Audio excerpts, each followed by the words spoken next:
जय हिंदू राष्ट्र। छोटे शहरों के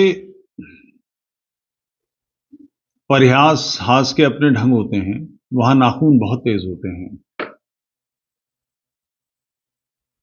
होली पर अब मुझे नहीं पता, क्योंकि मैं तो महानगर में रहता हूं। होली पर पहले रिवाज था कि होली से एक दिन पहले शाम में पर्चे बंटते थे और लोगों के नाम रखे जाते थे। टाइटल और शरारती हमेशा बड़े ऐबदार किस्म के टाइटल हुआ करते थे। मुझे याद पड़ता है, हमारे यहाँ एक लाला थे। वहाँ का एक प्रसिद्ध परिवार है, हमारे घर के यानी रोड के हम इस तरफ रहते हैं, उस तरफ रहते हैं। जो काशीपुर के तुरंत समझ जाएंगे मैं किन की बात कर रहा हूँ, इसलिए मैं नाम नहीं ले रहा हूँ। उनका टाइटल निकाला गया मुंह में बवासीर। आपको हास्यास्पद लग रहा होगा, मगर ऐसे लोग होते हैं जिनके वाकई मुंह में बवासीर होती है, जो अपने पेट की गैस अपान द्वार से निकालने की जगह मुंह से निकालने लगते हैं। बिल्कुल बेसिर पैर की कुछ भी बकने वाले लोग, उल्टा सीधा बोलने वाले लोग, राजनीतिक हितों के लिए भी ऐसा काम करने वाले लोग हैं। मैं ये तुलना नहीं कर रहा हूं, मैं बस एक भूमिका इस माने में बना रहा हूं कि जो लोग बिल्कुल अनियंत्रित बोलते हैं, वो कई बार बड़ी समस्या खड़ी कर लेते हैं। मगर इसके विरोध में अब आवाजें उठने लगी, ये बहुत अच्छी घटना है। मणिशंकर अय्यर दिल्ली में जहां रहते हैं, जंगपुरा एक्सटेंशन में, वो वकीलों का एरिया है, वकील ही हैं। तो वहाँ के जो आरडब्ल्यू है, उसके आरडब्ल्यूए के प्रेसिडेंट ने नोटिस भेजा है उनको। एक नोटिस क्या है, रिक्वेस्ट जैसी है। और हुआ क्या है कि उनकी बेटी सुरन्या अय्यर ने राम मंदिर में प्राण प्रतिष्ठा के विरोध में 3 दिन उपवास रखा था। उपवास कहना ठीक नहीं, रोजा रखा था 3 दिन। क्योंकि उपवास राम मंदिर की प्राण प्रतिष्ठा के विरोध में कैसे कोई रख सकता है, कोई मतलब नहीं वो तो। और उस समय उन्होंने कुछ इंटरव्यूज दिए, सोशल मीडिया में कुछ बातें की, और उसमें बड़ी बेतुकी बातें की, जिनको लेकर एक अच्छा खासा उपद्रव हुआ। और वहां के जो वेलफेयर एसोसिएशन के अध्यक्ष हैं सुनील कौकर, उन्होंने कहा कि कॉलोनी में की तरफ कई लोगों की तरफ से हमें शिकायतें मिली हैं, और उन्होंने आशंका जताई है कि सुरन्या के आपत्तिजनक और धार्मिक भावनाएं भड़काने वाले बयान की वजह से क्षेत्र का सांप्रदायिक सौहार्द खराब हो जाएगा। कोई व्यक्ति अपने घर में कुछ करे, नंगा नाचे हमारी बला से, ऐसा, मगर पब्लिक में अगर आप आते हैं और पब्लिक में सोशल मीडिया पर अगर आप आते हैं, तो निश्चित रूप से हमें अपनी सुरक्षा की चिंता है, क्योंकि इससे फिर कुछ उपद्रव हो, कोई गड़बड़ हो, तो समस्या खड़ी हो जा सकती है। उन्होंने कहा है माफी मांगे, और ये कोई या नहीं तो किसी और कॉलोनी में जाकर रहे हैं। उन्होंने कहा हमको कोई लीगल अधिकार नहीं है, हम आपको सभ्यता से बात कर रहे हैं। मुझे ये याद पड़ता है, यहाँ नोएडा में जो सबसे चर्चित कॉलोनी है और दिल्ली यूपी के सीनियर मोस्ट आईएएस ऑफिसर जहां रहते हैं, सेक्टर 15A। ये नियम था पहले कि जो गाजियाबाद अथॉरिटी, नोएडा अथॉरिटी और ग्रेटर नोएडा अथॉरिटी में आईएएस ऑफिसर तैनात रहते थे, वो अपनी नोएडा अथॉरिटी में, नोएडा क्षेत्र में कोई एक प्लॉट ले सकते थे, अधिकार था उनका। तो बहुत सारे ऑफिसर्स ने 15A में प्लॉट ले लिए, और बड़े सीनियर लोग, ब्रिजेश साहे साहब और गोपी अरोड़ा साहब, इस तरह के बड़े सीनियर लोग यहाँ पर रहते रहे हैं। वहां कुछ लोगों को मर्ज होता है। एक उनको वहां एक महिला थी जिन्हें बीमारी थी कि वो आवारा कुत्तों को खाना डालती थी। तो कॉलोनी के लोगों ने, आरडब्ल्यू के प्रेसिडेंट ने उनसे कहा कि आप अपने घर में रखिए, इनको बांध के रखिए, खाना खिलाइए, कोई समस्या नहीं, मगर आप सड़क पर आवारा कुत्तों को खाना डालती हैं। नतीजा यह होता है कि इलाके भर के आवारा कुत्ते वो सब कॉलोनी में इकट्ठे रहते, जो रोटी मिलती है उन्हें, और वो लोगों के काट रहे हैं, उधम मच रहा है। उसने अपना, वो ऐसी कुछ अड़ियल थी, उसने कहा कि नहीं कुछ नहीं होगा। नतीजा, ये जो सीनियर मोस्ट आईएएस ऑफिसर हैं रिटायर्ड, इन लोगों ने मीडिया के लोगों को बुला के जुलूस निकाला उसके घर तक, जिंदाबाद मुर्दाबाद करते उसके घर पे गए। वो पट्टी अड़ी रही, उसके बावजूद अब मुझे नहीं मालूम क्या तय हुआ, बहरहाल उस समय तो वो मानी नहीं थी। तो आरडब्ल्यू के पास कोई बहुत अधिक अधिकार नहीं होते, मगर निश्चित रूप से स्थानीय निवासियों के असुविधाजनक स्थितियों में पड़ने पर वो निश्चित रूप से कह सकते हैं, जैसे कोई भी कॉलोनी में रहे, उसका घर है, जैसे मर्जी रहे, अब वो कोई वहां चकला चलाने लगे, ब्रॉदल खोल ले, तो ये तो नहीं चल सकता। रेजिडेंशियल एरिया में कोई कॉमर्शियल एक्टिविटी करने लगे तो इसे नहीं किया करने दिया जा सकता, निश्चित रूप से एतराज करेंगे, क्योंकि कॉमर्शियल एरिया के लिए विभिन्न प्रकार की सुविधाएं होती हैं, पार्किंग एरिया रखना पड़ता है, नालियां बड़ी रखनी पड़ती हैं, पाइप डिफरेंट होते हैं कि काफ़ी सारा वेस्ट वाटर जाएगा, पानी की सप्लाई डिफरेंट रखनी पड़ती है, बिजली ये वो दुनिया भर की बातें होती हैं, उसके व्यवस्थाएं अलग होती हैं। तो रेजिडेंशियल एरिया में कोई करेगा तो कैसे होगा, इसको कैसे चलने दिया जाएगा? तो आरडब्ल्यूए के लोग आवाज मुखर करने लगे कि आप राष्ट्रवाद के विरोध में बात कर रही हैं, आपकी इन बातों का विरोध होगा और यही करनी है। भारत भर में जो लोग राष्ट्र के विरोध में, धर्म के विरोध में गलत बातें कर रहे हैं,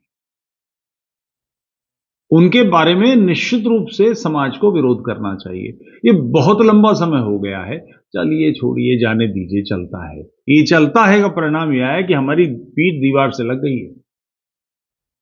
पूज्य मातृभूमि की दोनों भुजाएं काट दी गई, भारत माता के दोनों हाथ काट दिए गए, पाकिस्तान बांग्लादेश बना लिया गया।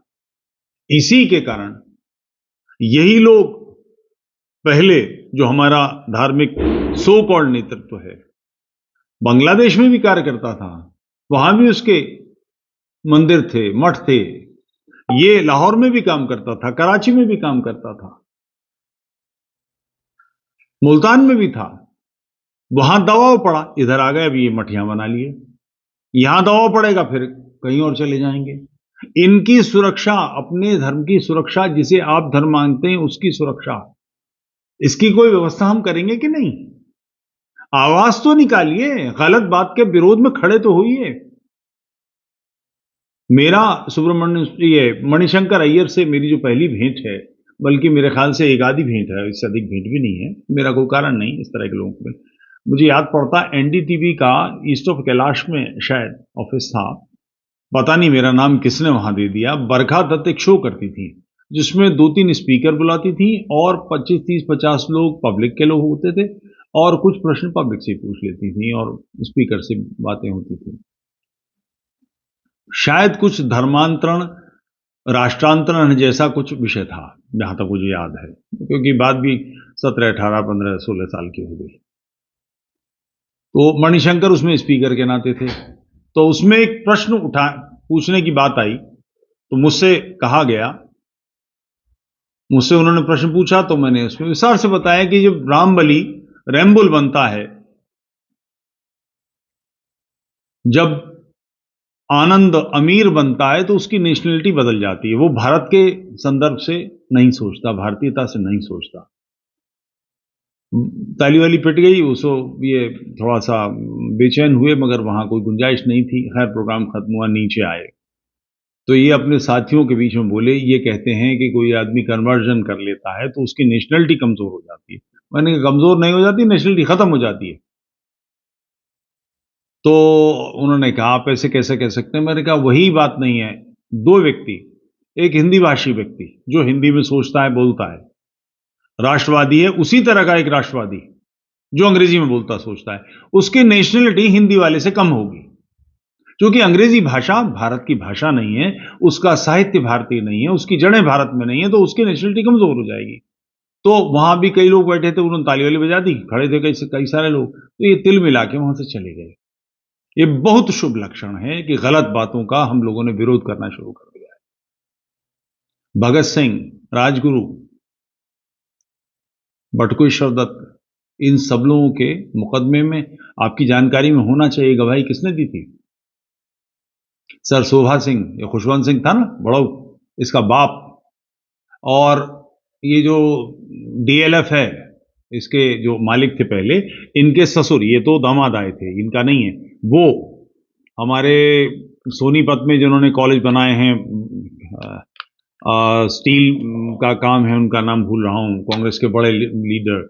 इधर सर शादीलाल मुजफ्फरनगर में जिनकी फैक्ट्री है, ऐसे 9 लोग थे, भारतीय थे, जिन्होंने भगत सिंह के खिलाफ गवाही दी, जो कि अंग्रेज इसको भारतीय दुष्टता साबित करना चाहते थे और भारतीय गवाही देंगे तो फिर उनको गुंडा बदमाश मवाली साबित कर सकते थे।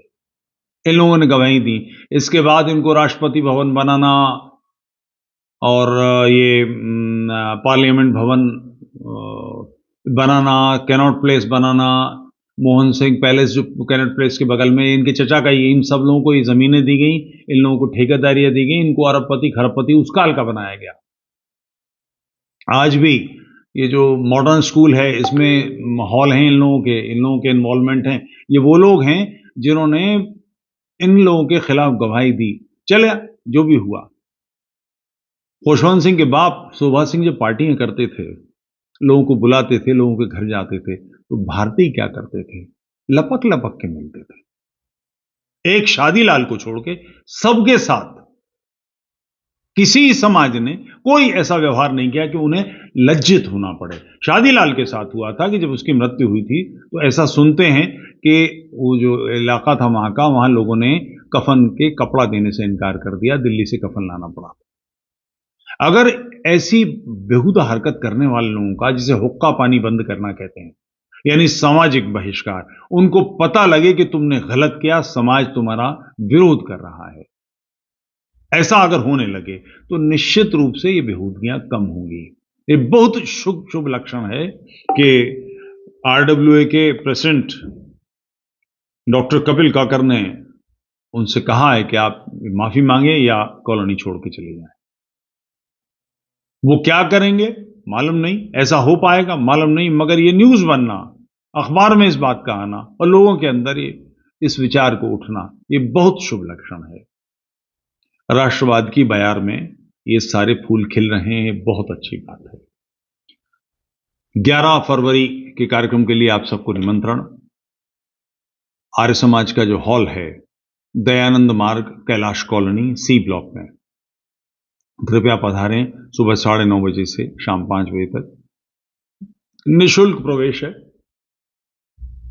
आप सबके आतिथ्य की व्यवस्था हम करेंगे और जो श्रेष्ठ वक्ता हैं हमारे, मूल विषय है कि राष्ट्र की उत्थान के इस यज्ञ में हम अपनी निजी आहुतियां कैसे दें, समाज को चैतन्य कैसे करें। कृपया उस कार्यक्रम में आएं। जय हिंद राष्ट्र। निःशुल्क प्रवेश है।